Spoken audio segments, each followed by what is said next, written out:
Ce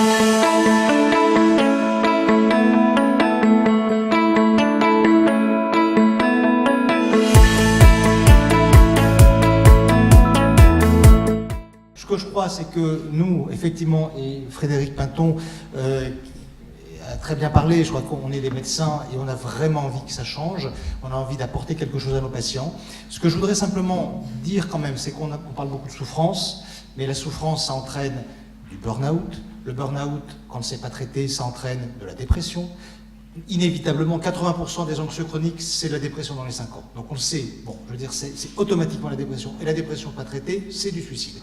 Donc il faut quand même arrêter d'être dans des bonnes intentions qui ne sont traduites pas par des faits. On est face à des patients potentiellement suicidaires. Voilà. Et donc il faut, le suicide, réfléchissons à 2 secondes, qu'est-ce que c'est? C'est la mort d'une personne, c'est le drame pour des familles, c'est le drame pour des structures, c'est le drame, etc. Donc on ne peut pas, c'est pas une question banale, c'est pas une question comme une autre. C'est une question différente. C'est la seule chose en psychiatrie qui est vraiment dramatique. Tout le reste, bon, ben voilà, c'est la vie, on essaie de faire un peu d'efforts, mais voilà, là, on est face au drame. Moi, j'ai le fils d'un de mes très bons amis qui s'est suicidé à 23 ans. Eh bien, je suis désolé, quand on est professionnel de santé, on doit se remettre en question. Et quand on est une région, on doit se poser la question, comment faire pour éviter ce genre de drame. Voilà. Et nous, on est là pour essayer d'aider les ARS à réfléchir à ces questions. Voilà, je crois qu'il faut se positionner vraiment comme ça, comme des acteurs de soins. Alors pourquoi nous, on est dedans? Parce que, en fait, on a, bon, chacun son histoire et la nôtre est sans doute pas très différente de beaucoup d'autres, mais il se trouve qu'on est à la fois une clinique psychiatrique et vous avez oublié de le dire, on est aussi un établissement thermal. Oui, et ça nous donne une originalité tout à fait étonnante parce que, et c'est ça qu'on va développer dans les prochaines années, c'est une évidence pour nous maintenant, c'est qu'on a, si vous voulez, une palette de prise en charge, une palette de soins qui est très originale. On a bien sûr le secteur hospitalier, comme beaucoup d'autres, hein, mon voisin de droite en a parlé très bien, etc. Mais on a aussi cette activité thermale de 3 semaines. On est aujourd'hui les seuls en France à proposer ça de manière, je dirais, totale. Et on a développé des activités de prise en charge psychothérapique, psychoéducative sur 3 semaines.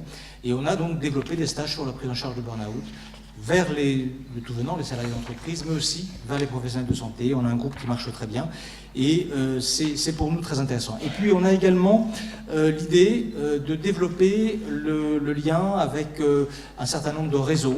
Et par exemple, les universitaires de Limoges nous ont contactés pour développer un réseau avec eux.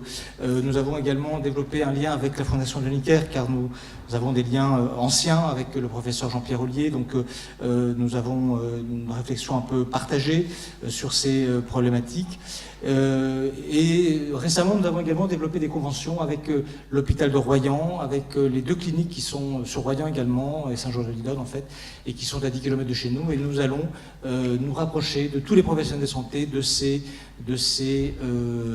centres. Vous voyez, donc on a vraiment une démarche en réseau qui cherche aussi, bien sûr il y a SPS qui est très important et on est très heureux d'être dans ce réseau, mais on essaie aussi localement d'avancer, de cheminer pour faire parler sur le terrain de ces problèmes et de faire prendre conscience aux gens. Et je veux dire que sur ce point, on a d'ailleurs des réponses immédiatement positives. Ça c'est quand même très intéressant, c'est-à-dire que finalement, quand on va vers ces gens-là, eh bien ces gens-là sont toujours très intéressés, surtout d'ailleurs dans les établissements de santé, qui ont tout à fait conscience de la réalité, de la souffrance au travail, dans ces lieux de soins, parce que quand on est dans la santé, on le sait, on est face à la souffrance des gens. On a aussi, je ne l'ai pas entendu beaucoup, mais je pense que c'est une erreur de ne pas le dire, on a aussi une particularité, nous les soignants, qu'on est très sensible à la souffrance des autres, on est très intéressé par ça, ça nous fragilise forcément, et c'est peut-être pas par hasard non plus qu'on va vers ce métier-là. Il ne faut pas l'ignorer, hein, il ne faut pas l'ignorer, on a le droit aussi de dire qu'on est peut-être des gens à la fois peut-être plus riches, plus profonds peut-être dans notre façon de vivre l'humanité, mais aussi peut-être plus fragiles à certains moments, et voilà, c'est pas une honte, c'est une différenciation, donc il faut être très prudent, très méfiant, très attentif à cette dimension-là, et voilà, je crois que c'est un peu ça qu'on voudrait développer nous dans notre centre. Merci.